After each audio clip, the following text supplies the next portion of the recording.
estamos en una sociedad que nos lleva a todos a trabajar por nuestra carrera profesional, por nuestros logros y a llegar a lo máximo dentro de la escala socioeconómica, pero nadie está hablando de lo importante que es la familia, el vínculo a largo plazo. Todo tiene que ser racional, empírico, y se pierde ese lado más espiritual, más intangible, que en muchas ocasiones da significado a nuestra vida. Para ti, ¿qué es una vida lograda? Yo no estaba contento, yo no estaba feliz con el tipo de vida que llevaba. La crisis, en términos espirituales, es un acto de amor que hace la vida para destruir todo aquello que no te representa. Aparecen enfermedades, divorcios, despidos y todo un sinfín de cosas. Todo eso es un esfuerzo que hace la vida para que vuelvas a conectar contigo mismo. Un caos para que vuelva a resurgir un orden diferente. Bienvenida a las crisis. ¿Amamos como nos amaron? Tú no encuentras la pareja ideal, tú construyes la pareja ideal. Si tú te piensas que eliges la pareja ideal, entonces mínimo conflicto vas a decir, esta no es la persona, tiene que ser otra. Mucha gente tiene que aprender a juzgar. Juzgar está bien, y más si sabemos que es el inicio del conocimiento. Si no nos atrevemos a juzgar, si nos forzamos a tener una visión positiva, compasiva con todo el mundo, nos quedamos estancados y permitimos que las otras personas nos traten de maneras que son inadmisibles. ¿Cómo enamorarse y mantener el amor elegido? El secreto para prosperar en una relación es A la de tres. Bien, hoy nos acompaña David Corbera. ¿Qué tal? ¿Cómo estás, David? ¿Qué tal? Un placer. Mucho gusto. David, ¿cómo enamorarse y mantener el amor elegido? Empezamos fuertes. Empezamos fuertes. El cómo enamorarse, no hay un cómo, eso te pasa, esto es algo que te atropella. Y el cómo mantener la relación, yo creo que uno de los puntos más importantes que toda persona debería tener presente cuando se plantea consolidar una relación, porque al final, hay diferentes fases normativas. O sea, digamos que esa es una pregunta, un consejo, ¿no? Un acercamiento que no es para todo el público. Es decir, quizá a un joven de 15, 16 o 18 no le interesa, pero a alguien con 25, 30, ¿no? Pues puede estar un poco haciendo esas preguntas. Entonces yo creo que cuando uno tiene ganas de establecer ese compromiso, ¿no? Y quiere tomar la decisión de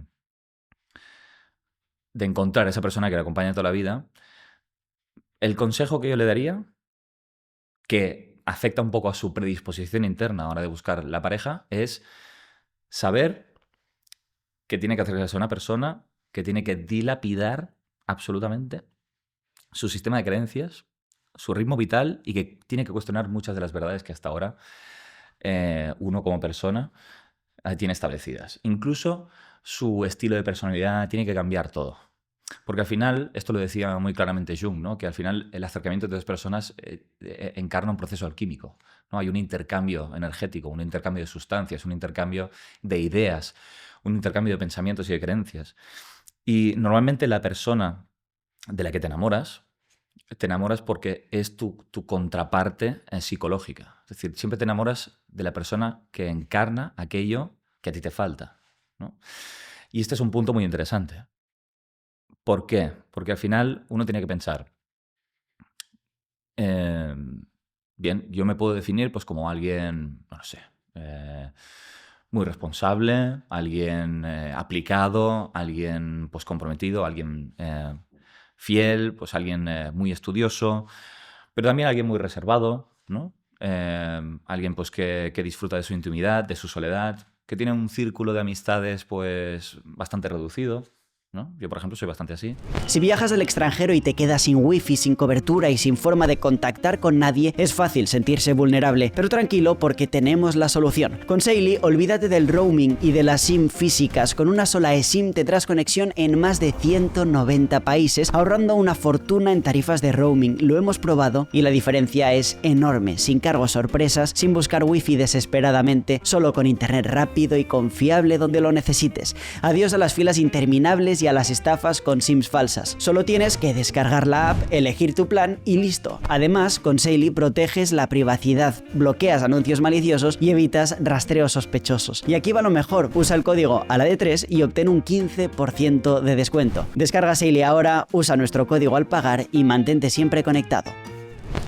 Y yo, por ejemplo, cuando conocí a mi mujer, ella es la persona más sociable del mundo. O sea, quedaba con ciertas personas para desayunar, otras para comer, otras para merendar, otras para cenar. O sea, siempre estaba con una vida social increíble. Yo soy más introvertido, ella es más extrovertida, ¿no? Siempre se producen estas complementariedades. Y al final un poco la psique lo que pretende, en última instancia, desde una visión más profunda, es completarse. Es decir, completar todo aquello que hemos eximido o extirpado de nuestro ego, de nuestra máscara con la que funcionamos y con la que solemos operar, y empezar a recuperar esos aspectos que hemos reprimido o repudiado o dejado en la sombra, en términos junguianos, ¿no? Entonces, el secreto para prosperar en una relación es entender que esos ingredientes no solamente los tiene que representar la otra persona, sino que tú también tienes que integrarlos. Entonces, si yo me quedo siendo una persona introvertida, siguiendo con el ejemplo, y mi mujer se queda siendo única y exclusivamente una persona extrovertida, entonces eso que inicialmente me atrajo de esa otra persona puede empezar a generarme rechazo. Puedo empezar a repudiarlo, ¿no? O generarme cierta animadversión. Y lo que al principio era una admiración por alguien que era capaz de ser el centro de atención y por tener unas habilidades sociales increíbles, puedo pensar, está todo siempre con gente, menos conmigo. Siempre está pendiente de cómo está todo el mundo, pero no destinamos tiempo el uno para el otro, ¿no? No me gusta. Y entonces empiezo a rechazar eso que al principio me gustaba. ¿Por qué? Porque no estoy entendiendo ese proceso alquímico del que te hablo, que es cómo yo puedo empezar a hacer así. Y cómo ella puede, de alguna manera, también reequilibrarse, no estar tan pendiente de los demás, estar buscando más sus espacios de estar tranquila, más pensativa, más ensimismada, ¿no? Y fomentar un poco su mundo interior. Entonces, si tuviera que resumirlo, ¿no? Es que la persona esté en clara disposición de cuestionar su forma de ser. Porque en la medida en que uno esté con la voluntad de romper su personalidad habitual, ¿no? Y empezar a sumarle ingredientes, en esa misma medida yo creo que puede ser algo muy fructífero. Porque cuando tú tengas conflictos con las otras personas, tendrás una mayor facilidad para hacer autocrítica, tendrás una mayor facilidad para mirar hacia adentro y decir qué tengo que cambiar, qué me está molestando a la otra persona, que en realidad debo integrar, cómo puedo tener una visión positiva de aquello que inicialmente me molesta. Y cuando haces todo ese trabajo, pues digamos que es un ingrediente fundamental para que los conflictos que inevitablemente van a suceder, pues finalmente prosperen, ¿no? ¿Amamos como nos amaron? Sí, yo te diría que en esa cara decía que de los 3 a los 5 años, o sea, los primeros 5 años de nuestra vida, conforman la mitad de la personalidad de la persona que somos en nuestra vida adulta. O sea, hasta ese punto, ¿no? O sea, yo creo que hay mucha literatura científica. Bueno, habrá ramas dentro de la psicología que discrepan un poco en ese sentido y sus razones tendrán, pero al menos yo soy de los que creo que los primeros años son fundamentales en la conformación de nuestra personalidad. Entonces, claro, en los estilos de apego que hemos recibido de nuestro padre, de nuestra madre, el tipo de relación que hemos visto entre ellos, conforma muchísimo. Al final, por ejemplo, yo como hombre, ¿no? ¿Qué relación he visto entre mis padres? ¿Qué consideración tiene mi madre hacia mi padre? Si es una consideración positiva, sí lo puedo tomar como referente. Si es una consideración negativa, no lo puedo tomar como referente. Y por lo tanto tengo que definir un concepto de hombre distinto al que es, ¿no? Por oposición o por rechazo, por resentimiento. Y claro, todo eso va pautando luego que cuando empieza la adolescencia y la adultez temprana y sale la necesidad de explorar el mundo social y las relaciones interpersonales, todos esos modelos internos, ¿no? Porque así se configuran, ¿no? Son como modelos internos, representaciones que se despiertan luego cuando empezamos a interactuar con los demás. Entonces, allí es cuando me veo condicionado por esas relaciones, ¿no? Y esto me lo encuentro muchísimas veces en las consultas, en las sesiones, que la gente se da cuenta de que repite esos patrones, ¿no? De que la relación que yo tenía con mi padre condiciona la relación que yo tengo con los hombres de mi vida, la relación que tenía con mi madre con las mujeres de mi vida. Y se hace esa extrapolación. Te voy a poner un ejemplo para que se entienda. Estoy recordando hace unas semanas que acompañé a una señora mayor que cuando hacíamos un poco la investigación o la introspección de esos primeros años, recordaba que ella tenía una admiración profunda hacia su padre, ¿no? La típica hija de papá, donde se establece un poco pues, ese afecto, ese cariño, ¿no? Ese apego saludable, le encantaba pasar tiempo con él, pero eso despertaba celos a su madre. Y se establecía como una especie de competencia o competición entre ellas por el afecto o la atención del padre, ¿no? Entonces, descubrimos en esa sesión que ella internalizó una creencia, que es para no incordiar a mamá o para no molestarla o para yo no afectar a la relación entre ellos, lo que voy a hacer es ponerme como una especie de segundo lugar. O sea, renunciar a ese cariño o ese afecto del padre para que su relación prospere. Y curiosamente, luego, en sus relaciones adultas, lo que se había encontrado era siempre juntándose, ¿no? ¿Cuál era el enamoramiento, ¿no? ¿Qué le despertaba su instinto o su ser? Se acercaba a hombres que estaban casados. Y ella siempre era la segunda. O sea, era pues el hombre que tenía su familia conformada y ella era la mujer de los fines de semana o la mujer de los ratos libres que ese señor tenía, pero ni mucho menos era esa primera posición, ¿no? Comprender eso, o sea, llegar un poco a entenderse a sí mismo el por qué recreo ese tipo de situaciones, porque al final ya no es tanto lo que nos sucede en la vida, tiene mucho que ver con cómo lo interpretamos los acontecimientos. O sea, ¿por qué atraigo determinado tipo de situaciones? ¿Por qué me pasan determinados sucesos? Y eso tiene mucho que ver con nuestras predisposiciones internas y con este tipo de experiencias en edades primigenias. Entonces, esos modelos operacionales internos, esas formas de conjugar las relaciones, se despiertan posteriormente en la vida adulta y se recrean los mismos conflictos. Y esa mujer se veía todo el rato repitiendo exactamente lo mismo que le pasaba con su madre. Tenía un excesivo respeto por la mujer. Se conformaba con cualquier atisbo de atención por parte de los hombres. Y entonces cuando empezamos a tomar conciencia de eso y entiende cuáles son las repeticiones, ¿no? Que siempre... Eso lo podemos identificar todos, ¿no? Que hay una sensación de estar repitiendo el pasado, ¿no? Que siempre te tropiezas con la misma piedra, con el mismo tipo de conflictos. Quizá cambian las personas, quizá, yo qué sé, ahora pues tienes una pareja que se llama Sandra y una que se llama Sara, pero en esencia son lo mismo, ¿no? Cambia un poco el panorama, la fachada, pero la raíz del conflicto sigue siendo la misma, ¿no? Y cuando una persona se da cuenta de eso, y es una experiencia que, insisto, todos tenemos, puedes llegar a la conclusión de que la respuesta no está en los eventos, no está en lo externo, no está en las situaciones que hay, sino en cómo tú las interpretas. Y cómo tú las interpretas tiene mucho que ver con esas experiencias de los primeros años de vida, insisto. David, tus padres creo que llevan como 40 años casados. Sí. Entonces, ¿crees que de alguna manera a ti, por ejemplo, te ha conformado, ¿no?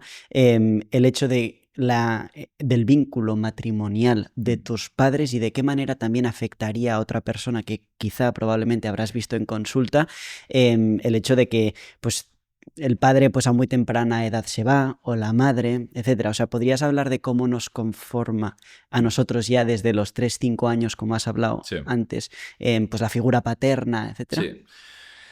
Pues indudablemente yo me siento una persona muy afortunada porque creo que son pocos los que hoy en día pueden decir que sus padres siguen juntos y que siguen juntos bien, ¿no? Porque al final que sigan juntos no, en esencia, en sí mismo no implica nada. O sea, hay parejas que duran hasta los 80 años y, digamos, conservar el vínculo no es indicativo de que eso sea un vínculo de calidad. Claro. Pero en mi caso eso sí se cumple. Y creo que eso me da un poco la posibilidad, me da la seguridad o la tranquilidad de saber que yo puedo encontrar algo parecido, ¿no? Y lamentablemente cuando una persona no ha tenido esos recursos o no ha tenido un poco ese contexto vital, que en esencia lo que todo niño o niña necesita es pues, un ambiente emocional de seguridad, de tranquilidad, donde se pueden establecer pues, un apego saludable. Y claro, cuando hay conflictos entre padre y madre, pues eso dilapida directamente lo que tú supuestamente tienes que recibir, ¿no? O sea, al final, cuando dos padres están bien, cuando dos padres tienen una relación saludable, pueden destinar la atención y el tiempo a sus hijos. Pero cuando ellos están mal, el foco de esa atención está más en cómo resolver esos conflictos o en cómo gestionarlos que lo que realmente importa, ¿no? Lamentablemente yo te diría, Luis, que estamos en una sociedad donde el mal principal, o uno de los males principales, es la ausencia paterna. Y esto, mira, no tengo estadísticas en mano, pero creo que no me equivoco a hacer este tipo de aseveración. Es decir, y vosotros que tenéis mucho público latinoamericano, que lo hablábamos antes fuera de la Ujú. entrevista o de récord, bueno, ahí es el continente que es o sea, son los reyes, ¿no? O sea, de los padres ausentes. Y esto creo que acarrea graves consecuencias. Porque es un tema complejo, pero sí que es fundamental entender que esto es un tema que tenemos que resolver entre todos. Es decir, que al final, cuando un padre no está implicado dentro de una familia, cuando no está implicado dentro de un sistema, lo primero es que al final nos encontramos con familias monoparentales donde solamente está la madre tratando de llevar adelante una situación pues que en ocasiones es muy dura. Y esa madre, indudablemente, incurre, porque el contexto la empuja a ello, incurre en una protección excesiva hacia los hijos. Cuando un varón, por lo general, recibe una protección excesiva por parte de una madre, y normalmente una madre que ha tenido una frustración con el padre, que ya no está, que ha sido negligente, lo que normalmente hace es una idealización del hijo. Entonces ese hijo, a fuerza de ser idealizado y de ser protegido, ¿no? Y de darle quizá más derechos que deberes, entonces ese niño puede empezar a tener una personalidad, vamos a llamar, muy egocéntrica o egocentrista, incluso tirando a tintes narcisistas, ¿no? Y al final estamos generando el problema que teníamos en la generación anterior, porque al final normalmente el padre que no se implica en una familia, el padre negligente, también es un eterno joven. Ujú. ¿Sí? Porque un padre sano en su juicio lo que va a hacer es querer asumir la responsabilidad que implica la paternidad, querer asumir el sacrificio que implica, querer asumir las mil y una cosas que lo van a desplazar de tener un foco quizá en su vida profesional y destinar únicamente sus energías a sus propios intereses y dar espacio a otras personas que al final son lo que dan significado a tu vida. Es decir, esa disposición no la tiene alguien que es adolescente a los 45 o a los 50, ¿no? Adultescente. ¿Sí? Ujú. Y entonces ese niño narcisista, por ese contexto social, cuando crece también se cree pues, el ombligo del mundo. Ujú. Y entonces termina generando relaciones en donde no percibe a las otras personas como seres humanos, sino como objetos a merced de sus necesidades. Como, como si fueran cosas que lo único que tienen que hacer es calmar sus necesidades. Busca más a madres que a mujeres en sus parejas. Ujú. Porque lo que quieren es pues, alguien que les haga la comida, que los cuide, que los mime, pero no alguien que los desafíe en ningún sentido. Quieren una vida cómoda. Porque están todavía hipnotizados en una especie de complejo materno. ¿Sí? Entonces, la ausencia paterna para mí es un tema muy importante a resolver. Y el hombre moderno tiene que recuperar un poco esos valores que se ha perdido, y que hemos perdido. O sea, y yo ahora mismo lo que veo, y perdón que me explaye con este tema, Me Luis, encanta. porque es una cosa que veo cada día. O sea, para mí, el hombre, el saber qué es ser hombre hoy en día es algo que los jóvenes de tu edad, e incluso de la mía, también de mi generación, están absolutamente perdidos. No saben lo que es. Y parte de ese problema es que viene de una herida de un padre negligente que no estuvo en su momento, que no se implicó en la familia y por lo tanto esos niños, esos jóvenes, se quedan sin referente. Porque un joven cuando se queda sin padre no sabe en lo que tiene que convertirse. Dice, bueno, yo cuando crezca voy a ser como ese señor, pero si ese señor es repudiable, si ese señor no tiene nada de lo que realmente yo pueda nutrirme o alimentarme. Y por lo tanto yo tengo que buscar otros modelos alternativos. Pero en esencia yo tengo un resentimiento albergado. Y en cierto modo, un resentimiento hacia el padre también recae en un prejuicio hacia mí mismo. Por compartir su cuerpo y por compartir su sexo y porque al final, en esencia, yo soy un hombre igual que él. En la medida en que lo castigo y estoy enfadado con él, también siento que eso repercute negativamente en mí. Y normalmente son hombres que tienen muy poca autoestima, son hombres que no tienen ningún tipo de propósito en la vida o están muy desorientados. Y que, de alguna manera, por rechazo al padre, lo que quieren es ser hombres muy sensibilizados con los problemas de la mujer. Hombres que tienen quizá una empatía, ¿no? Ahora hablo de un espectro de hombres, ¿no? La negligencia del padre puede recaer en muchísimas consecuencias. Y una de ellas es esta, ¿no? La del el perfil del hombre, que lo que compra para sí mismo, ¿no? Volviendo un poco al tema de la personalidad y del ego que conformo, lo que yo compro para mí es una personalidad más afeminada, lejos de lo que representa mi padre,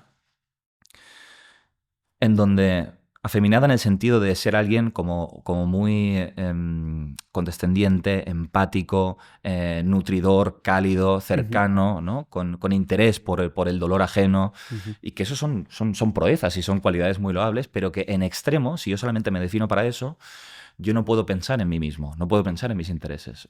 Me falta cierta dosis de egocentrismo para saber qué identidad quiero construir para mí, hacia dónde quiero dirigirme, ¿no? Si solamente pienso en lo que necesitan los demás van a dirigir cuál es la dirección de mi vida.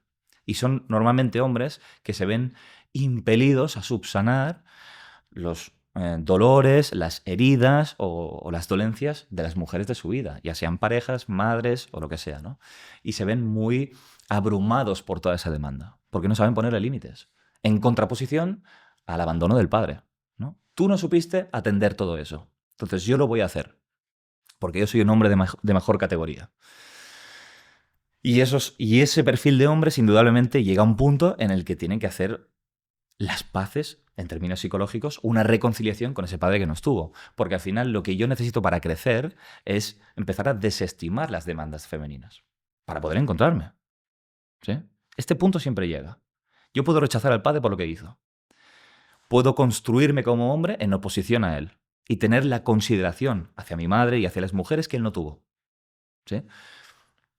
Pero eso, si me mantengo ahí, eso va a jugar en mi contra en algún punto. Entonces, para poder cambiar mi relación con lo femenino y con las mujeres, yo voy a tener que reconfigurar internamente mi recuerdo con el padre. Voy a tener que hacer las paces o una reconciliación con mi propio pasado. Y empezar a extraer esos elementos positivos que hasta entonces no veía, por mi resentimiento y por mi juicio, y que tengo que empezar a limpiar para poder rescatar lo bueno que hay en él. Y entonces quizá puedo alimentarme de cierta dosis de egocentrismo que me puede venir bien para reconducir mi vida. Ese es un perfil de hombres muy claros. Pero luego está el hombre que, precisamente como incurre en esa sobreprotección por parte de la madre y en ese narcisismo exacerbado, pues entonces son hombres que no quieren asumir ningún tipo de responsabilidad. Son hombres que no tienen compromiso. Son hombres que siguen siendo adolescentes a pesar de ser adultos, ¿no? Se han congelado en determinada edad psicológica. Y eso para mí es el principal problema, porque al final ese tipo de hombres, como digo, así como el primer perfil puede tener más implicación dentro de la familia, estos no tienen ninguna. Y cuando hay realmente dificultades, cuando hay periodos de crisis, cuando hay momentos en los que realmente necesitas a alguien que tenga la fortaleza y la determinación para sobrellevar las adversidades y las circunstancias negativas, esos hombres son incapaces. Rehuyen de las responsabilidades. Hay muchos hombres que cuando la mujer se queda embarazada no saben gestionar esa situación y se van de las familias. Se van, huyen directamente de la responsabilidad que eso supone. Y cuando un hombre se queda sin los referentes culturales que realmente debería tener y que la cultura le debería conferir como el padre que se tiene que convertir, es un hombre abandonado. Y eso es un problema de nuestra sociedad, que estamos absolutamente desconectados, tanto de lo que es los referentes, vamos a llamarle atávicos, ¿no? Como pueden ser ya no solamente la religión en términos más espirituales, más en sistema de valores, e incluso la mitología que podemos rescatar de muchas de las obras literarias más importantes. Nos hemos desconectado de eso, que ya no nos da unas pautas guía sobre cómo tenemos que ser como hombres y en qué tenemos que convertirnos. ¿Sí? Y cuando hay esa desconexión con lo de arriba, ¿no? con ese código moral o con ese código ético, y encima no hay un hombre al cual yo pueda referenciarme, porque si no hay ese hombre, la cultura quizá podría proporcionarme esos valores, pero si no tengo ni una cosa ni otra, me quedo absolutamente en tierra de nadie. Ujú. Y ese es uno de los grandes problemas que acaecemos como sociedad. Y David, uno de los mayores regalos que unos padres les pueden dar a sus hijos, no sé si el primero quizá, por lo que hablabas, es un buen vínculo entre ellos y quizá el segundo, por ocurrirme otro, pues quizá son los hermanos, ¿no? No sé si todos los buenos padres son buenos esposos, pero seguro que sí todos los buenos esposos son buenos padres. Entonces, no Sí. sé si podrías hablar un poquito de ello, de la importancia de la relación de los padres, porque todo esto va a relación con un vídeo de Instagram tuyo, que por cierto estará en la descripción de la entrevista, que me encantó, en el que hablabas de qué debe hacer un padre, ¿no?, cuando llega a casa, los hijos o la mujer. Bueno. Sí, sí, eso fue un vídeo que gustó bastante porque, claro, en ese vídeo decía que la relación más importante dentro de una familia es entre el padre y la madre. Y claro, ahí saltó todo, ¿no? Muchas madres. Y los hijos, pero si los hijos son los más importantes, ¿no? Y fíjate, ese posicionamiento apela un poco al esquema del que estábamos hablando. O sea, yo puedo entender perfectamente que las mujeres, si no están seguras del hombre que tienen al lado, pues al final establezcan un vínculo más profundo con sus hijos que con quien corresponde. Pero claro, los hijos están de paso. Los hijos vienen a través de ti, pero no son tuyos. Y esto es muy importante tenerlo en cuenta, porque si no, si una madre o un padre, lo que pasa es que es más habitual en madres, establece como vínculo principal a su hijo o a su hija, cuando ese hijo o esa hija tenga que emanciparse, entonces aparecen las complicaciones. Entonces, cuando ese niño tiene la necesidad de explorar el entorno, de explorar sus relaciones interpersonales, de empezar a ser alguien en el mundo, de empezar a tener su propio sistema de pensamiento, más allá de cómo se piensa la familia, eso es una especie de alejamiento emocional, ¿no? O sea, es gradual eso. O sea, el niño va ganando autonomía y se va poco a poco.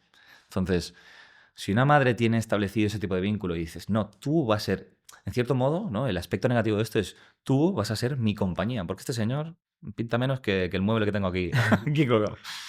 Entonces, lo que haces es coartar el proceso normativo, coartar el desarrollo psicológico de ese individuo. Ahí es donde se produce, en términos psicoanalíticos, un complejo materno, ¿sí? Entonces, este es uno de los graves problemas, ¿no? Cuando yo digo lo más importante es el vínculo con la pareja, es para evitar este tipo de cosas, para evitar que al final la priorización de los hijos, bueno, claro que tienes que cuidarlos, claro que al final pues son tu responsabilidad y son una parte muy importante, que si lo haces bien van a estar allí toda la vida y van a tener ganas de pasar tiempo contigo y demás. Pero si haces eso, si actúas desde el miedo y son demasiado importantes para ti, en tanto que es el vínculo que te da profundidad, que sientes que es tu hijo pues el que te escucha, o tu hija, que es con quien puedes compartir tus secretos, tus preocupaciones, tus estados emocionales. Eso es meterle una presión a ese hijo, es ponerle en sus manos una responsabilidad que no le toca por la edad que tiene.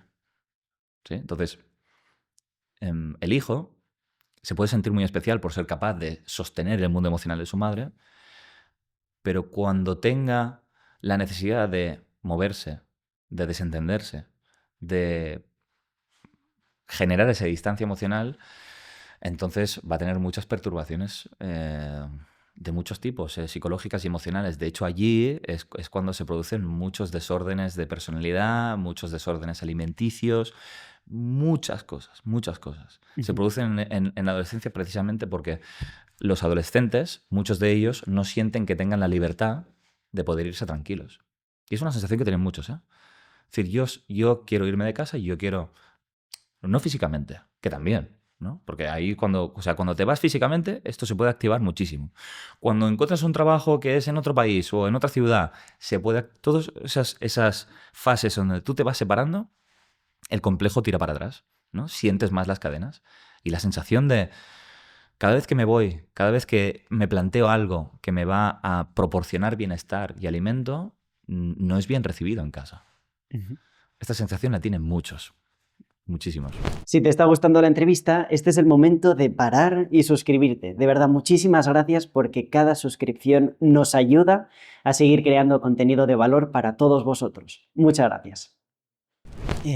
David, bueno, tú eres psicólogo, Sí. además eres autodidacta, creo que Sí, mencionabas. Tu padre es un mega crack, Enric Corbera, tenéis un instituto, etcétera, tal, y hay una palabra que cuesta decirla, que creo que es la bioneuroemoción o algo te ha parecido. salido. No sé si podrías hablarnos un poco de ello y de la Ujú. conexión de todo esto de lo que estamos hablando, que has Sí. hablado de sombras, has hablado de traumas, has Sí. hablado de heridas. Mm. Bueno, pues empecemos Sí. por el Sí, principio. hemos hablado ya de varias cosas. Vamos a tratar de ordenar las ideas, pero sí, básicamente, bueno, nuestra institución lo que plantea es un nuevo modelo de intervención. Como si fuera una técnica de intervención que cualquier psicólogo o psicoterapeuta puede incorporar en su caja de herramientas, ¿vale? O sea, puede ser una analogía para que se entienda, ¿no? Tú puedes ser un psicólogo o un psicoterapeuta eh, de corte psicoanalista o más cognitivista o más conductista o más psicodinámico y al final tú tienes un repertorio de técnicas de intervención. Pues la bioneuroemoción viene a ser una más que tú puedes incorporar en tus técnicas para lograr determinados objetivos terapéuticos.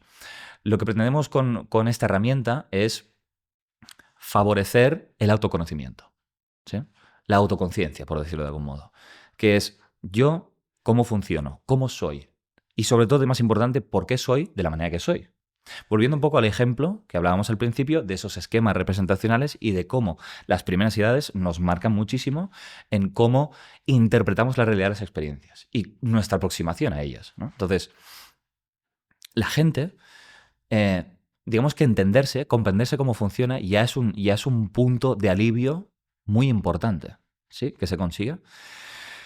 Y ese autoconocimiento al final repercute en que no solamente haya una relación mucho más próspera con uno mismo a nivel intrapersonal, sino también a nivel interpersonal. Nuestro objetivo al final no deja de ser mejorar el bienestar psicológico y la calidad de vida de las personas.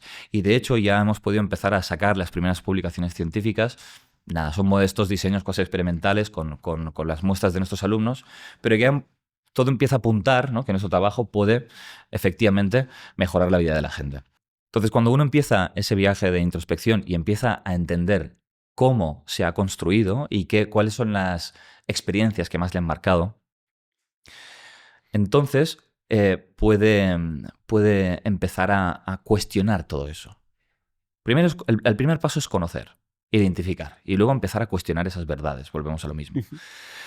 Porque todos, por los agentes sociales que nos rodean, llegamos a conformar un ego, una identidad. Una identidad, vamos a llamarle una máscara o un personaje, ¿sí?, que lo construimos en base a los intereses ajenos, en base a las expectativas ajenas, principalmente por parte de padre y madre, y si no han existido, pues quien nos haya hecho de padre o quien nos haya hecho de madre, ¿no? Entonces, esa máscara que conformamos nos viene bien para adaptarnos a nuestro sistema de origen y para sobrellevar las diferentes circunstancias que nos acontecen y obedece un poco a lo que la sociedad espera de nosotros, ¿no?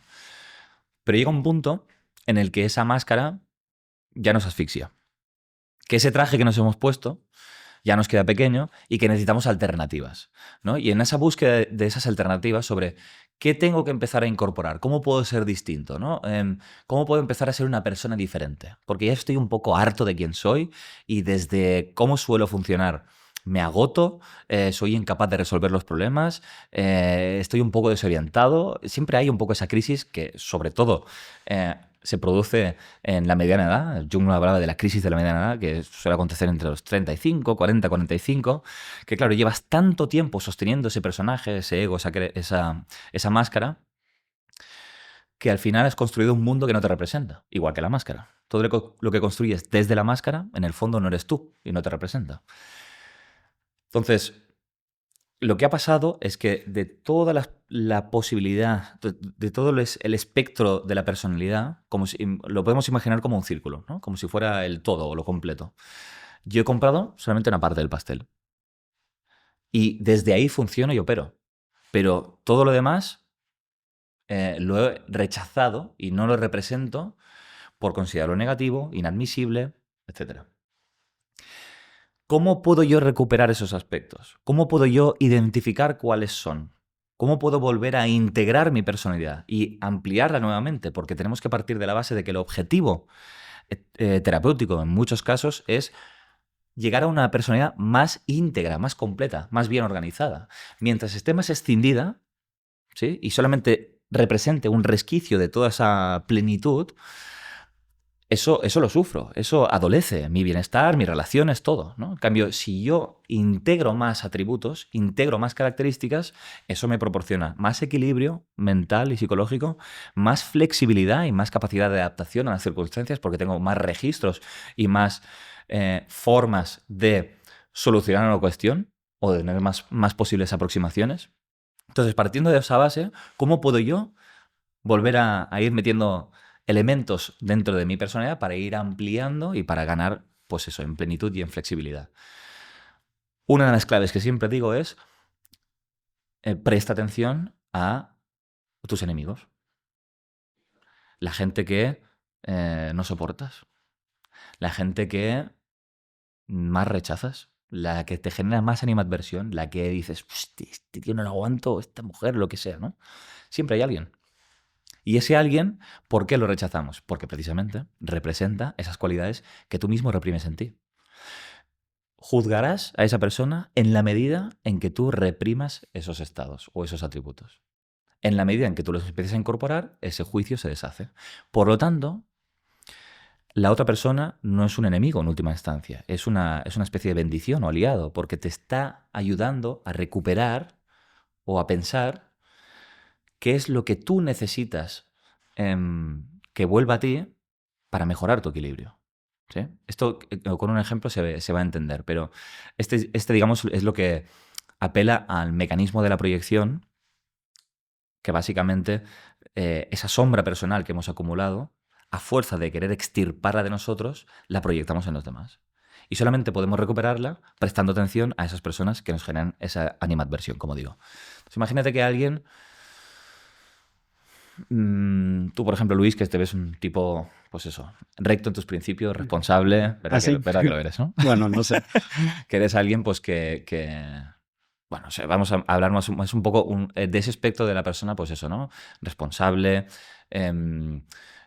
autosuficiente, capaz, que es alguien que tiene autonomía, que es alguien que tiene una capacidad de resolución por sí mismo, pues admirable, ¿no? Le saca de quicio el típico que viene a la oficina y siempre llega tarde, que no lleva las tareas a tiempo, que al final, precisamente por su desfachatez y por su irresponsabilidad, tú tienes que a veces asumir parte de su trabajo, ¿no? Cosas de este tipo. Y dices, bien, tipo este que me saca de quicio, ¿no?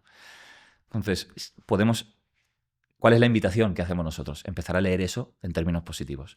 ¿Qué puedo extraer de positivo de esa persona? ¿Significa que yo tengo que empezar a incumplir con mis tareas? No. ¿Significa que yo tengo que empezar a llegar tarde a la oficina? Tampoco. Pero quizá esa persona sí tiene, en conjugación con esos atributos, otras cosas que sí son loables y que sí son importantes.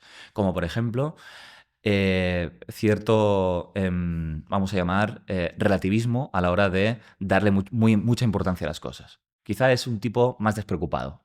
Quizá es alguien que es capaz de no tomarse las cosas tan seriamente y de no sufrirlas, por lo tanto. Quizás alguien que no es nada autocrítico, pero luego cuando las cosas no le salen mal, tampoco se haga el látigo y se da de hostias, ¿no? Sino que es alguien que también tiene esa capacidad de sobrellevar los problemas mucho mejor.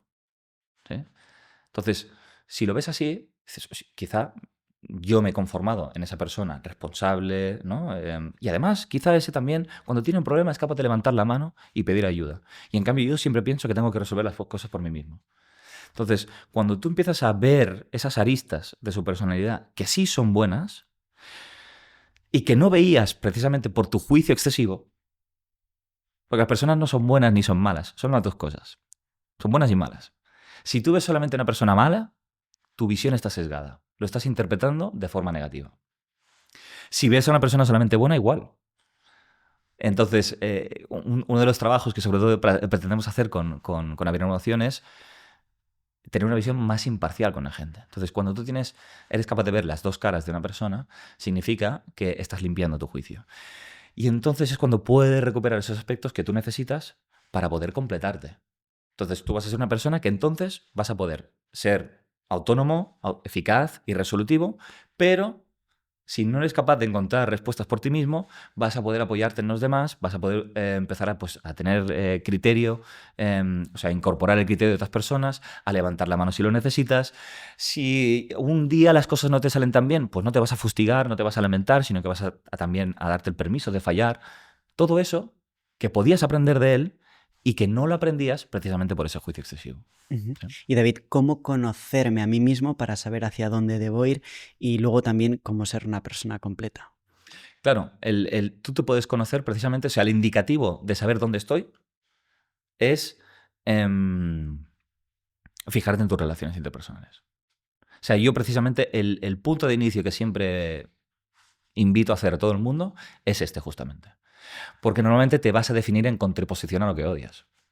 Yo no creo mucho en los autoinformes y las entrevistas en donde uno habla acerca de cómo uno cree que es.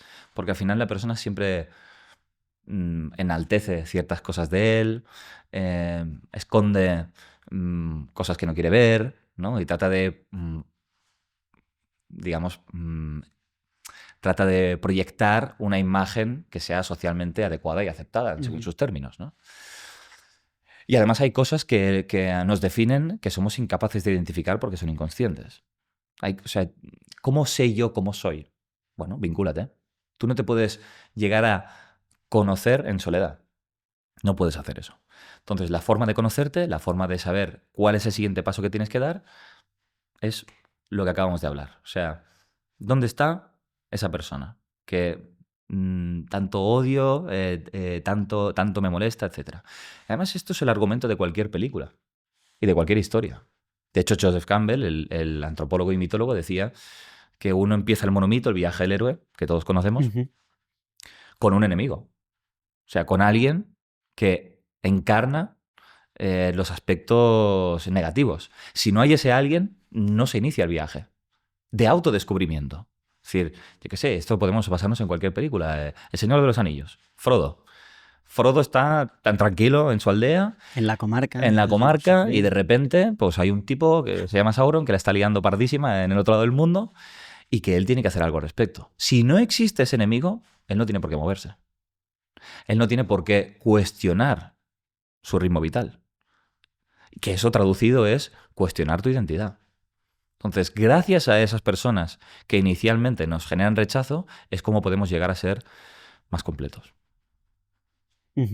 ¿Y cómo ser, para que tu pareja, por ejemplo, para tu relación de pareja sea completa, los dos tenéis que hacer este análisis? Ese trabajo es constante. Es un trabajo que al final, fíjate, eso no te exime de enfadarte, de decirle, oye, mira, esto que haces no me gusta, no me gusta cómo me tratas y al final, bueno, aquí tenemos que hacer dos distinciones, porque puede parecer que, claro, si tú siempre estás en este trabajo de autoanálisis y a ver qué puedo aprender del otro, pues si hay alguien que me genera animadversión, pues tengo que quedarme ahí porque algo tendré que aprender, ¿no? Y al final quizá eso te lleva, ¿no?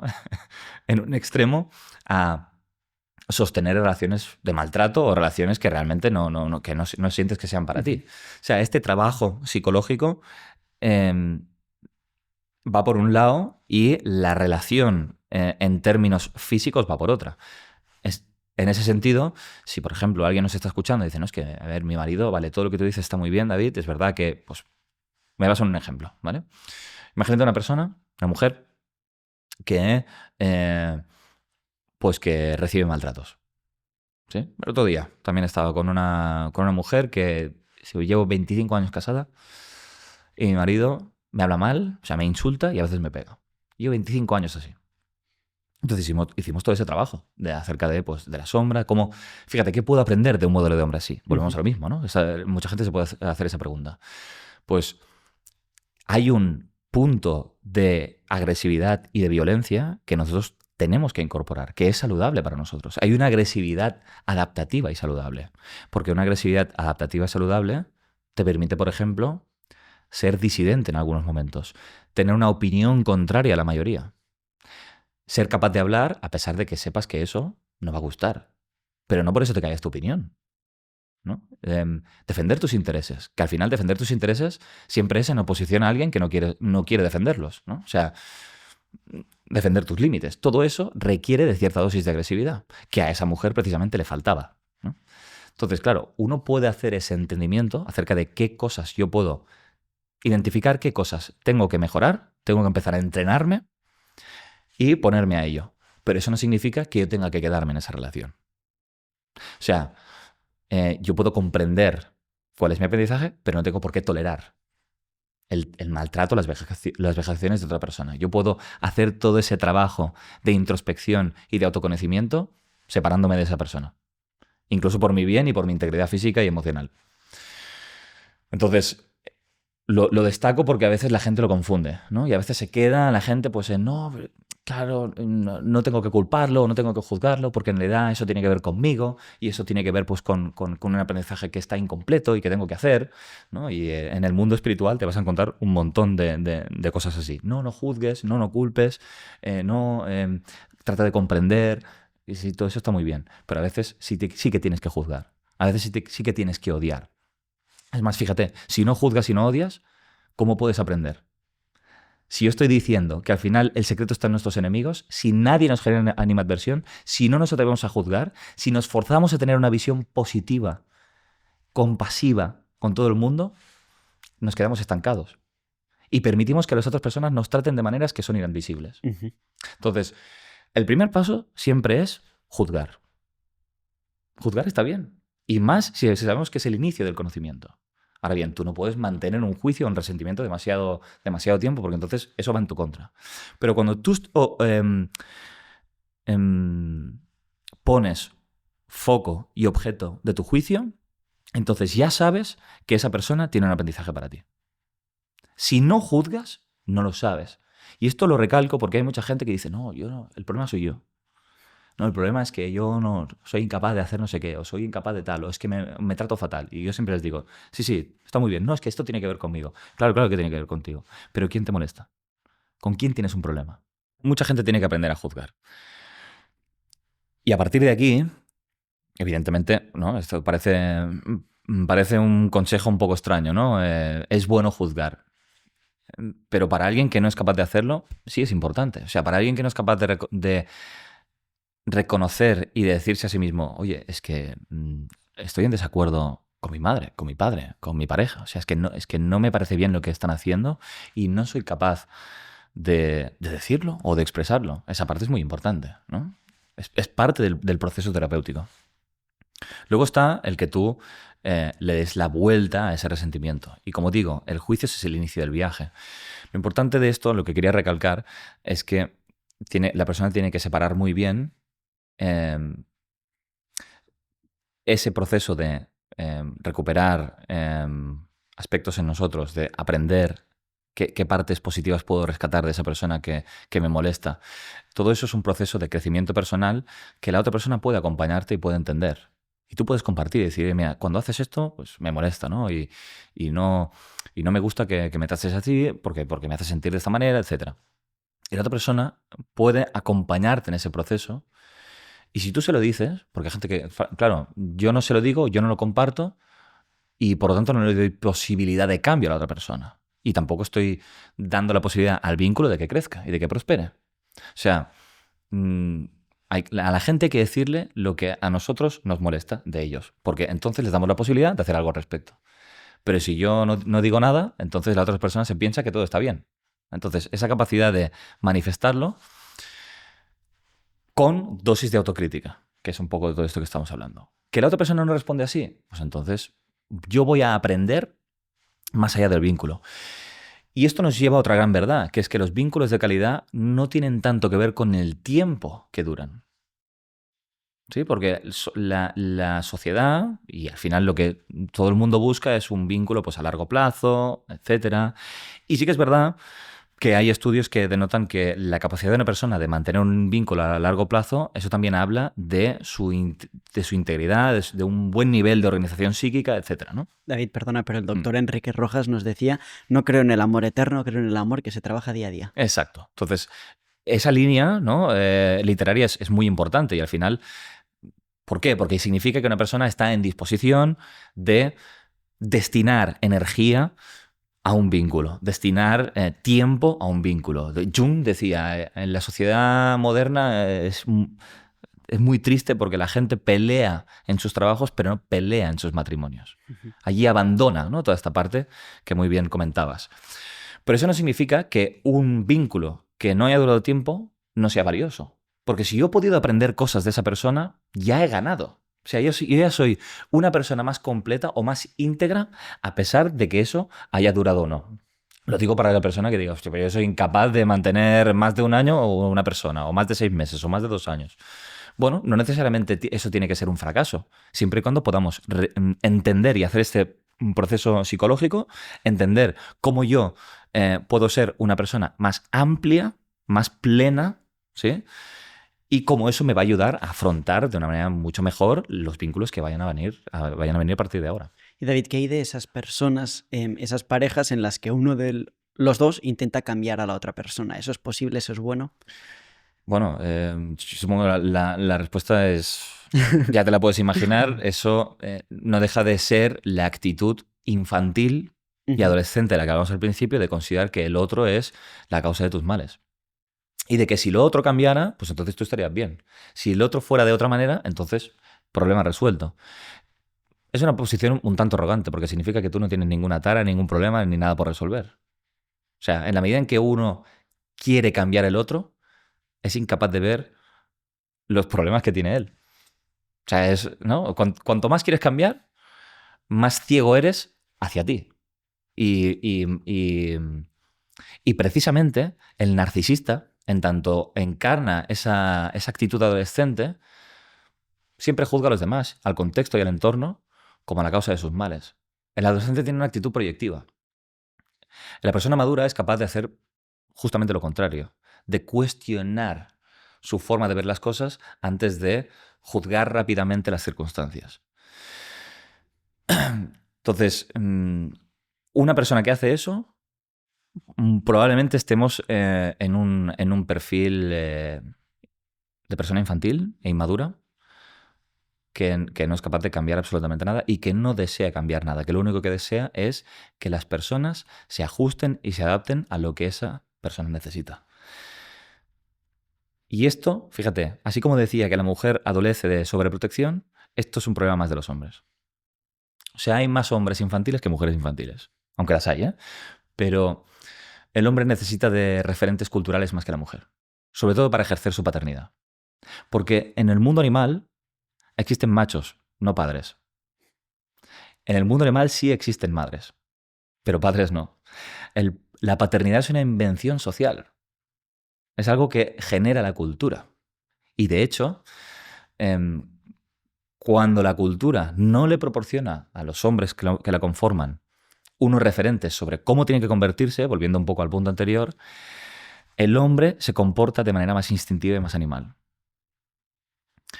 Usa el vínculo íntimo y sexual para su gratificación, no para construir nada significativo. ¿Entiendes? Y esto es un poco lo que estamos viendo hoy en día. Que el hombre cada vez tiene una conducta mucho más animal e instintiva a la hora de acercarse a la mujer.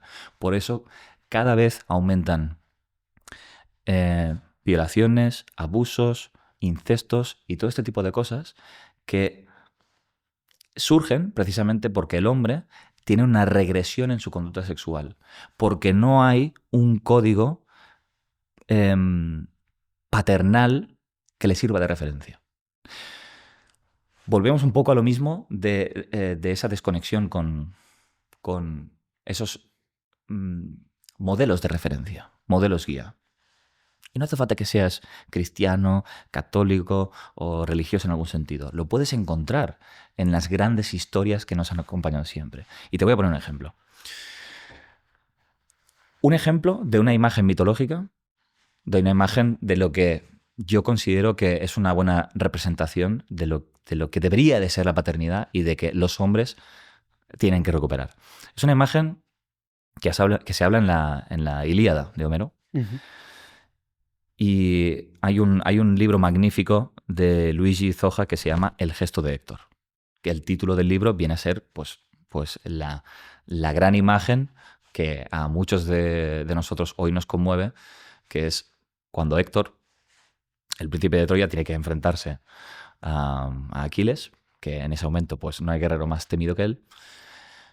Y antes de ese enfrentamiento, Héctor se despide de su mujer Andrómaca y de su hijo Astianacte, ¿no?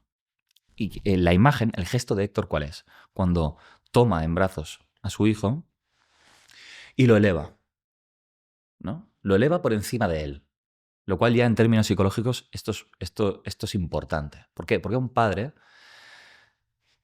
lo que quiere, entiende cuál es su posición cuando entiende que todo lo que él es y todo lo que hace es por la prosperidad de ese hijo. ¿Sí? Entonces él levanta al hijo y hace una promesa a los dioses, ¿no? Dice, Zeus invoca a los dioses, no recuerdo exactamente el texto concreto, pero básicamente dice, deseo que en un futuro la gente diga, este hijo es mucho mejor que su padre, es mejor guerrero, ¿no? Y esa imagen lo tiene todo en tanto paternidad, porque el padre es muy consciente de la posición que ocupa, es muy consciente de que de que la vida que se le ha entregado no le pertenece, es un don de los dioses que ha venido a través de él, como decíamos al principio, y de que su labor es hacer todo lo posible para que ese niño pueda ser mucho mejor que él. Eso es una forma de renunciar a ser siempre el primero de la familia y de ser superado. Hoy en día nos encontramos a cantidad de padres que precisamente por esa actitud adolescente y la necesidad de ser siempre los protagonistas de cualquier situación y de cualquier contexto o de cualquier sistema familiar, no quieren ceder su trono. No quieren propiciar el desarrollo, el crecimiento, la evolución de sus hijos, a pesar de que eso suponga una superación. Los ven como potenciales competidores. Y esto, trasladado a experiencias cotidianas, pues es un padre que dilapida la autoestima a su hijo en cada cosa que hace. No, hijo, esto no lo has hecho bien. Lo podrías hacer mejor. Quizás has hecho, vamos, una tarea de 10, pero señala lo negativo. O sea, siempre está en la crítica. Y hay muchos padres que actúan, también eso tiene otra representación mitológica, sería como Cronos comiéndose a los hijos, ¿no? Que en esencia lo que viene a representar es yo voy a seguir siendo el jefe de esta familia, va a seguir imperando mi criterio. Aquí vais a pensar todos como yo diga, ¿no? Y voy a seguir siendo el centro de atención. Esos padres que actúan así no tienen una madurez bien integrada. Porque para ser un buen padre, tú tienes que matar al adolescente que tienes en el interior. Tienes que matar esa actitud narcisista. Por eso la paternidad es la completitud de la masculinidad. Esto lo dice muy claramente Marilena Ceriotti en uno de sus libros. O sea, un buen ejercicio de la paternidad permite al hombre llegar a la masculinidad que tanto desea. Que es una masculinidad que pone su determinación, su fuerza, sus proezas, todo lo que él es, al servicio de algo trascendente, de algo que está por encima de él mismo. Y eso es la familia. Eso es la familia. Y esa es actitud que un simio, dentro de la cadena evolutiva, los que más cerca están, no tiene. Un simio, pues solamente piensa en lo que él necesita. Pero Margaret Mead, que es una de las antropólogas más reconocidas, en su estudio transcultural, tratando de vislumbrar qué era lo que un hombre tenía que tener para ser hombre y para ser padre, dijo que el principal factor diferencial era que ese hombre era capaz de tener una actitud nutridora, nutricia y sustentadora hacia su mujer y sus hijos. Y esa implicación familiar está en vías de extinción. Uh-huh. Bauman hablaba de una sociedad líquida, pues en la que todo vale y nada importa. Entonces me gustaría preguntarte sobre los vínculos, ¿no? Ahora has hablado de vínculos nutritivos. Ahora mismo hay gente que habla de la destrucción de la familia, Sí. del individualismo que se intenta pues, propagar por toda la sociedad, etc. Entonces, ¿cómo conseguir establecer vínculos sanos y fuertes con tu mujer, con tus hijos, entre hermanos, para de esta manera construir familias fuertes y sociedades también más fuertes, etc.? Claro. Fíjate, es una forma de preguntar cómo podemos si ya no hay referentes paternos, si hay una desconexión con nuestras raíces culturales, ¿qué hacemos los hombres de hoy en día? ¿No? ¿Cómo manejamos esta situación? Pues solamente queda una. O sea, yo creo que la forma de poder, siguiendo un poco la línea discursiva y centrándome en el tema de la masculinidad, si te parece bien, luego podemos tocar otras aristas. Sí. Creo que la manera de llegar a un nuevo estadio depende de cada uno de nosotros y depende, más específicamente, en nuestra capacidad para reconciliarnos con la imagen interna de nuestro padre. ¿Entiendes? O sea, en la medida en que nosotros alberguemos resentimiento hacia él y hacia lo que hizo, no podremos recuperarlo como referente y por lo tanto vamos a seguir perdiéndolo. Y no solamente a él. Si ese resentimiento se propaga en otros hombres de mi vida que podría asumir como modelos de referencia, si yo mantengo un juicio hacia el padre biológico, es un juicio que se extrapola hacia cualquier hombre del cual podría eso, ¿no? Respirar y del cual me podría transmitir eso que tanto necesito. Como joven o como adulto de 30, 35, ¿no? Entonces, el proceso de reconciliación siempre es, tú puedes haber tenido un padre, como, insisto, muy negligente, que puede haber abandonado a la familia, que puede haber sido un maltratador, pero llega un punto en el que tú tienes que hacer un esfuerzo en perdonarlo y en tener una mirada compasiva hacia él. Porque si no, eso repercute negativamente en ti. O sea, no, quien sales perdiendo eres tú, mientras sigas castigándolo. Y fíjate, si tú castigas a tu padre por lo que hizo, le estás exigiendo que él hubiera sido de otra manera. Hubiera sido alguien afectuoso, cálido, próximo a ti, ¿no? Lo que sea, lo que cada uno quiera dibujar. Estás exigiendo que él hubiera sido una persona que no es o que no ha sido capaz de hacer. Y entonces tú te quedas con dos problemas. Uno, que eres incapaz de ver a otras personas que te pueden proporcionar esos elementos, por exigírselo a él. Quiero que vengan por parte de mi padre y no soy capaz de ver cómo la vida me puede proporcionar de esos elementos a través de otras figuras que me acompañan, pero como yo sigo esperando que me lo proporcione ese señor, pierdo las dos. El recurso que me podía proporcionar a otra persona y el recurso que efectivamente no me da mi padre. Entonces me quedo sin realmente lo que busco. Y eso es una posición muy egoísta, porque al final es... Él quizá te fue negligente contigo, pero tú no lo estás aceptando tampoco. Tú también estás siendo muy crítico con él. Tú tampoco lo estás tratando correctamente. O sea, ni él te acepta a ti, ni tú lo aceptas a él. Y así no se solucionan las cosas. Al final, cuando alguien da el primer paso, y normalmente el primer paso es, en muchas ocasiones, ese nivel de aceptación de, mira, he tenido el padre que he tenido, y eso quizá me acerca a su visión del mundo. Quizá le estoy exigiendo a una persona un afecto y una calidez que él mismo no ha recibido de los suyos. No le puedes pedir peras al olmo, ¿no? Diríamos. Entonces, quizá le estoy pidiendo a ese señor que sea un tipo de padre que no puede ser o que no ha sabido ser precisamente porque ha tenido un padre que también ha sido negligente. Alguien tiene que cortar esta cadena. ¿Sí?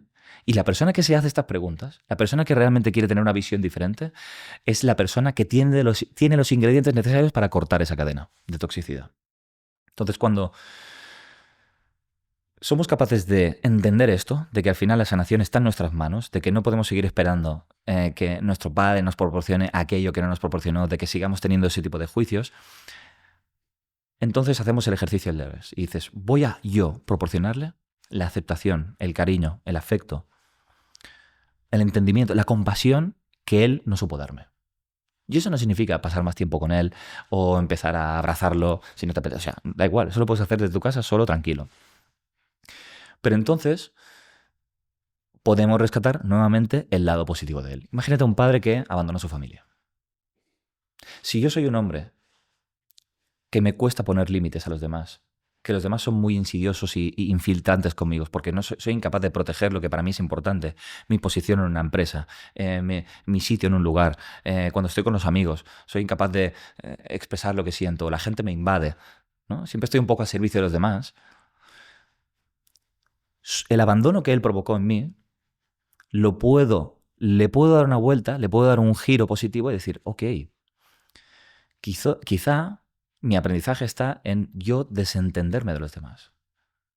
Quizá entonces yo puedo empezar a despreocuparme de lo que los demás necesitan, igual que él hizo conmigo.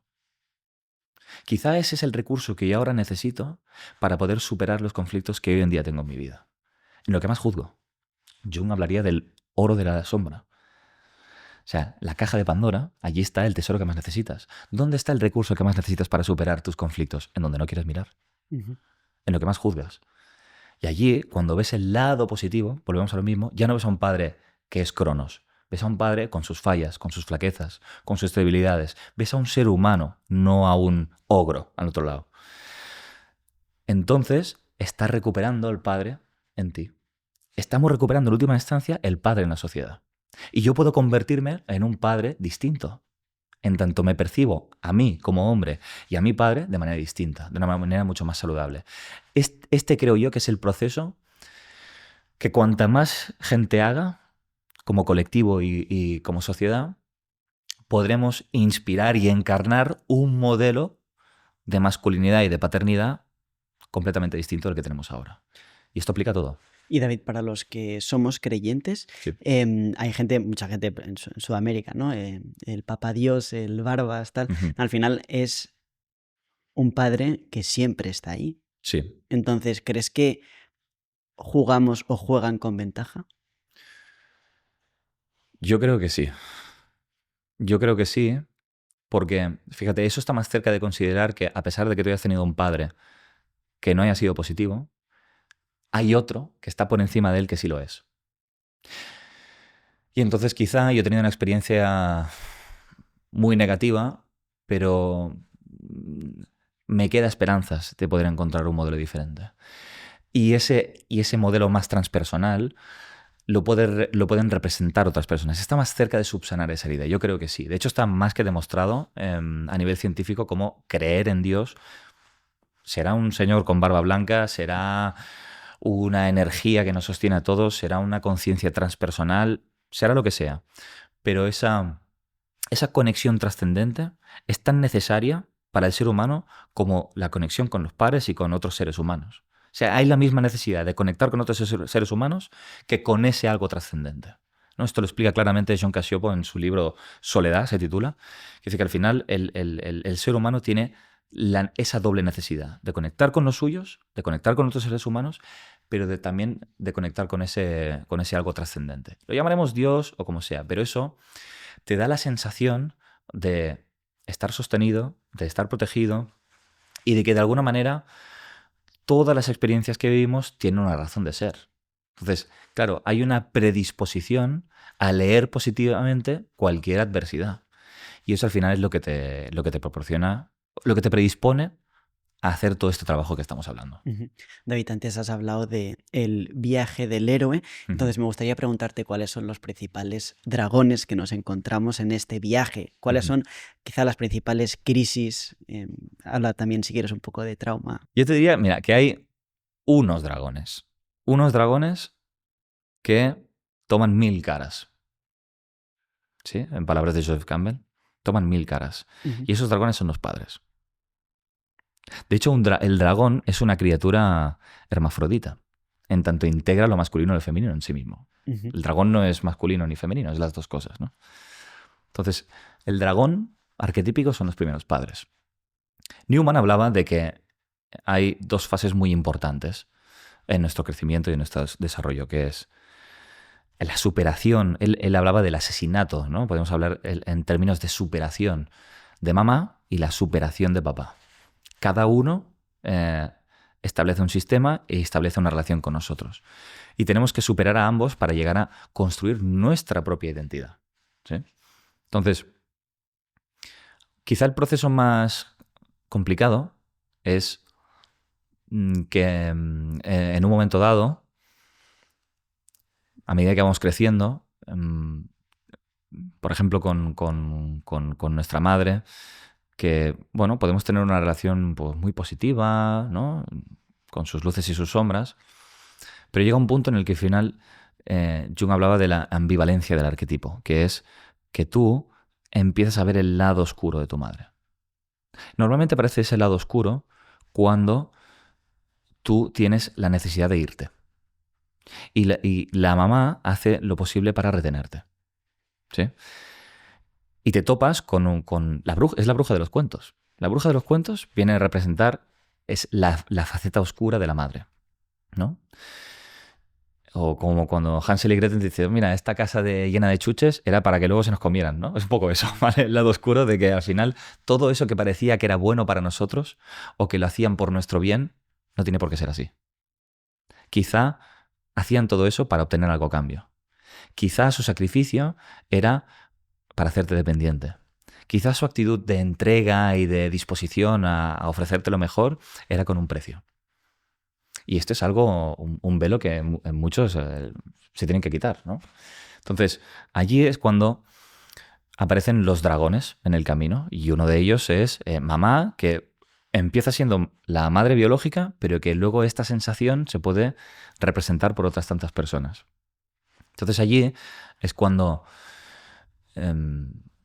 esto se ve mucho en consulta, que sabes que para tú estar mejor, el sistema va a estar peor.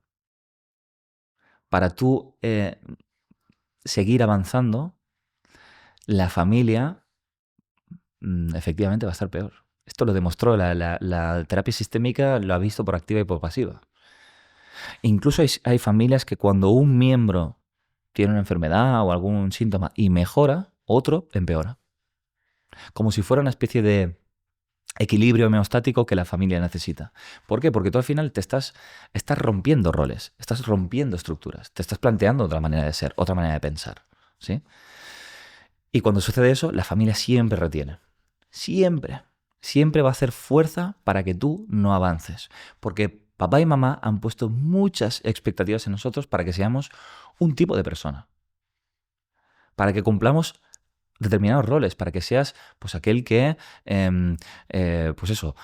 pendiente de lo que haga falta, para que seas pues aquel que proteges a mamá y te enfrentas a papá. O sea, cada uno tiene su función. ¿Me explico? O para que seas esa hija que no ha podido cumplir los sueños que mamá no cumplió, ¿no? Y seas una persona súper profesional, con una carrera increíble, pero incapaz de establecer un vínculo a largo plazo y no tienes ni familia ni hijos, ¿no? O sea, hay unos roles que la familia nos establece y que siempre que queramos romperlos, siempre que queramos una vida diferente para nosotros, ellos, de formas más visibles o más invisibles, van a hacer todo lo posible para que no lo consigamos.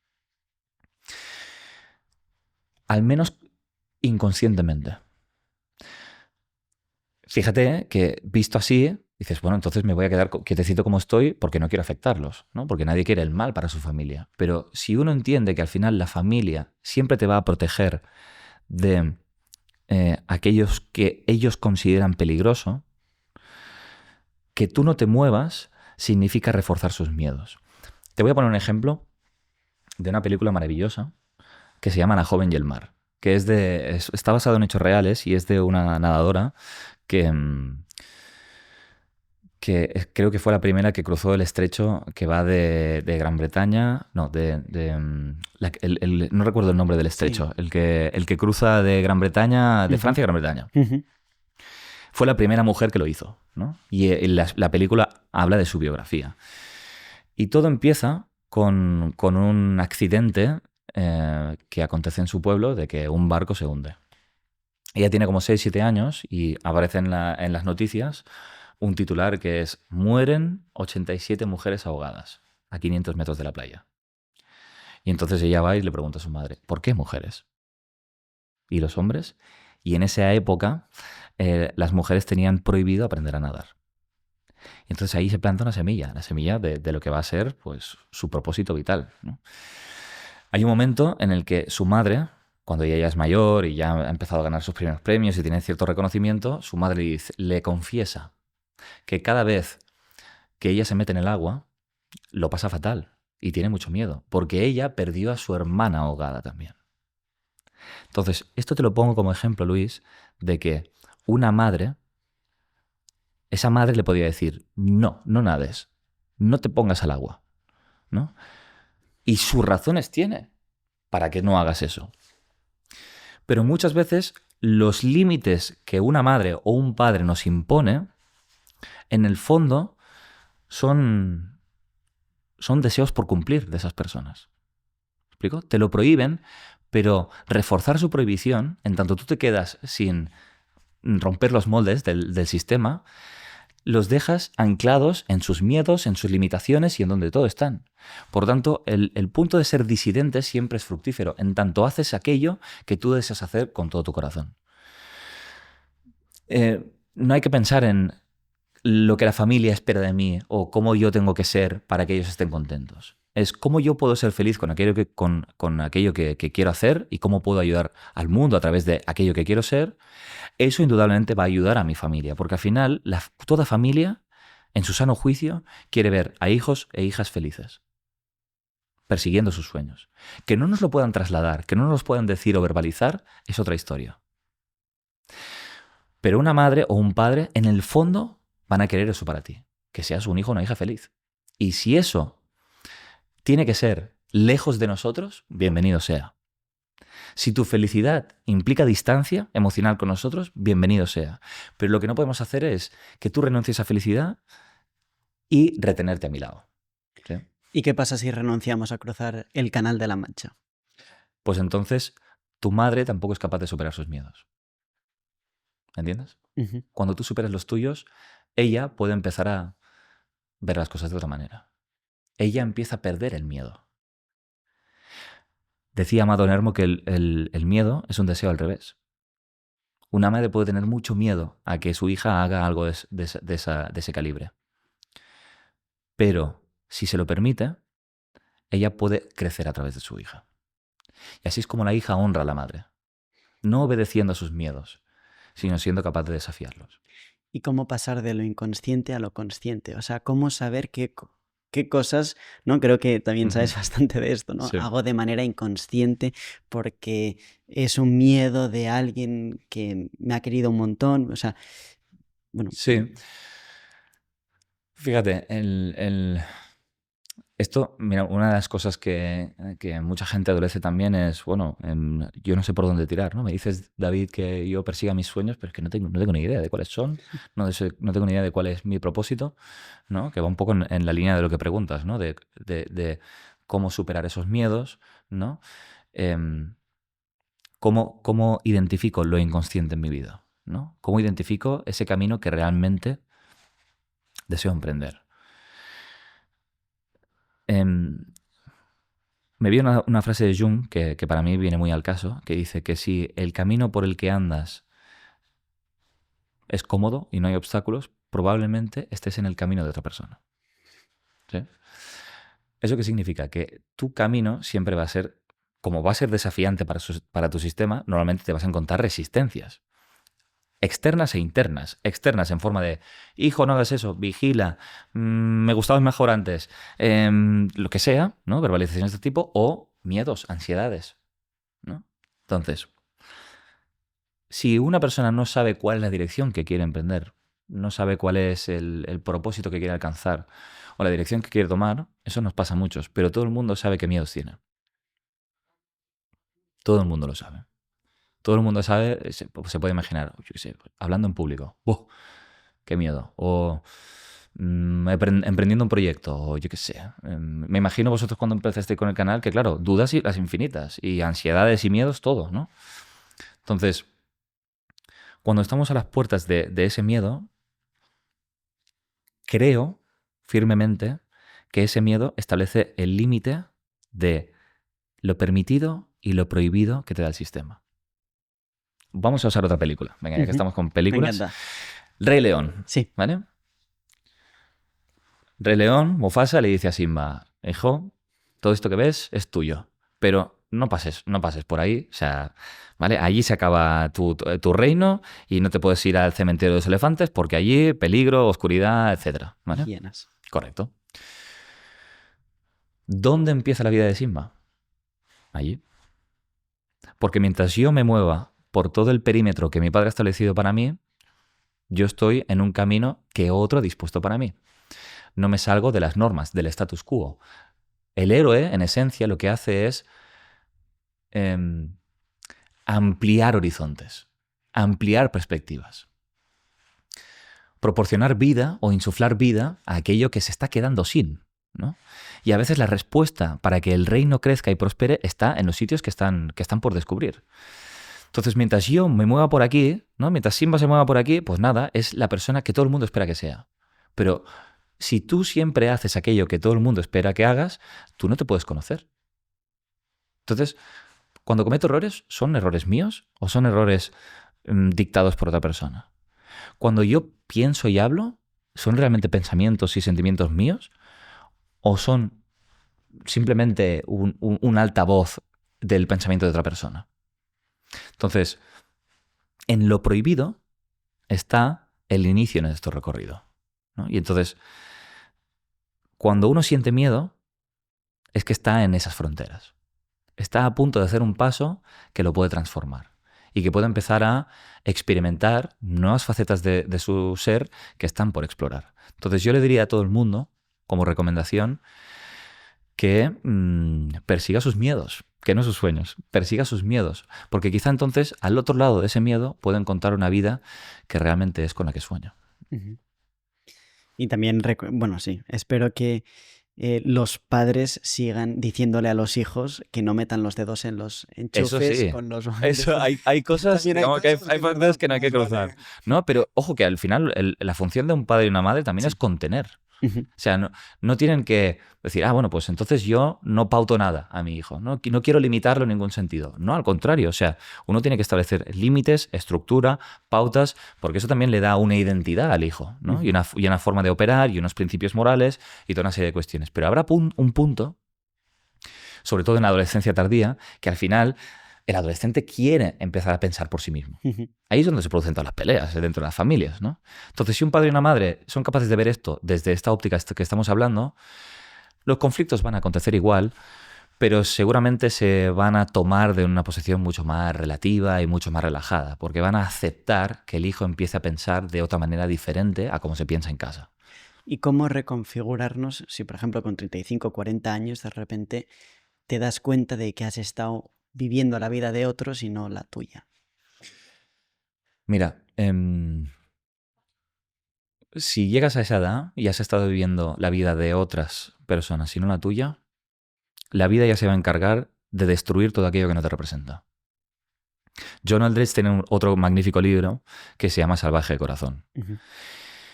Y dice, aquí fíjate, recuperaríamos un poco la filosofía o la espiritualidad del creyente o del cristiano, que dice, quizá la vida me proporciona experiencias muy duras, pero que no por eso significa que sean malas.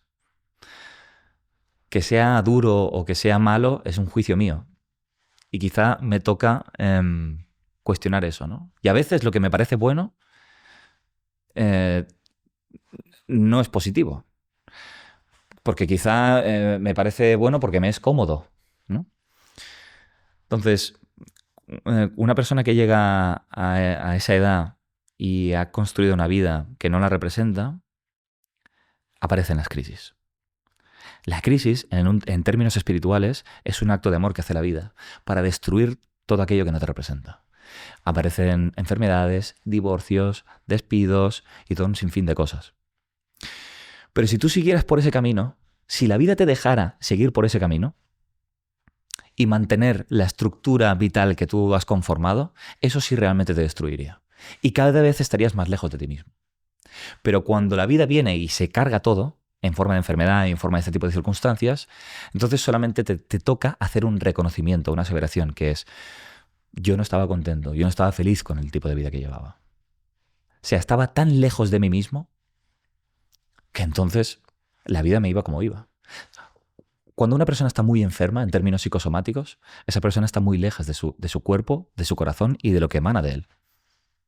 Cuando acontecen los divorcios, muchas personas se dan cuenta de que habían estado manteniendo una relación que no lo representaba durante muchísimo tiempo. Y menos mal que se ha terminado, porque eran incapaces de hacerlos por sí mismos. Menos mal, ¿me explico? Entonces, todo eso es un esfuerzo, a mi juicio, que hace la vida para que vuelvas a conectar contigo mismo y sea una especie de renacimiento, ¿sí? Una deconstrucción, un caos para que vuelva a resurgir un orden diferente. Entonces, bienvenidas las crisis, ¿no? Lo único que podemos hacer es para evitar crisis de tanta envergadura, pues empezar a acotar esos caminos y empezar a plantearnos si realmente la vida que estamos viviendo es la vida que deseamos vivir y nos representa. ¿Y para ti qué es una vida lograda?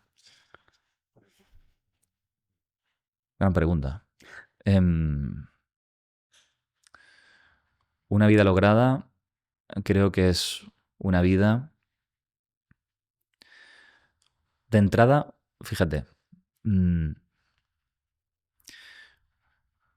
a citar a otro autor que es Mark Twain, decía que hay los 2 días más importantes de la vida de alguien es el día de su nacimiento y el día que descubre por qué ha nacido, ¿no? Entonces todo el mundo tiene que llegar a construir una profesión, una actividad que te define y que te sientes bien al hacer, no te resta, ¿no? Es algo que harías sin cobrar casi, ¿no? O sea, y que además eso lo puedes poner al servicio de los demás. Es decir, te pones un poco en una posición de mejorar el mundo y de querer mejorarlo, pero esa entrega, esa energía hacia los demás, ese objetivo de mejorar el mundo, no es algo que te frena en tu identidad y en tu ego. Son perfectamente compatibles tu forma de ser con mejorar el mundo. Y esto es importante porque hay mucha gente que se pone directamente en una posición de sacrificio y de querer mejorar el mundo sin haber ni tan siquiera preguntarse quién es y qué quiere hacer en su vida. Y muchas veces primero tiene que encontrar esa pregunta, ¿no? ¿Quién soy? ¿A qué quiero destinar mi tiempo? ¿Qué quiero hacer? ¿A qué quiero dedicarme? Y luego, ¿cómo con eso puedo mejorar el mundo? ¿Sí? Y ese tiene que ser el orden de los factores, porque si no, como te digo, vas a caer en un sacrificio negativo y no genuino por mejorar el mundo. Entonces te pones a ayudar a la gente, te pones ¿no? en esa posición de servidumbre o servicial, pero que termina siendo una sumisión y un sometimiento. Y eso no se lo deseo a nadie. Pero si tú sabes quién es, puedes emanar y propagar todo eso desde un sitio mucho más sano. Y creo sinceramente que lo que tenemos que recuperar como sociedad, ya que hemos tomado un poco esa óptica, es el poder del vínculo. O sea, creo que estamos en una sociedad que nos lleva a todos a trabajar por nuestra carrera profesional, por nuestros logros, ¿no? Y a ser competentes y a llegar pues, a lo máximo dentro de la escala socioeconómica, pero nadie está hablando de lo importante que es la familia, el vínculo a largo plazo, de los hijos y de que todo eso sea realmente tu núcleo vital. Entonces yo creo que eso es, ¿no? O sea, ahora me está viniendo Bronnie Ware, que tenía un libro de los 5 mandamientos para una vida feliz. Decía que al final la gente cuando llega a la última fase de su vida, de lo que se arrepiente sobre todo es de haber trabajado mucho,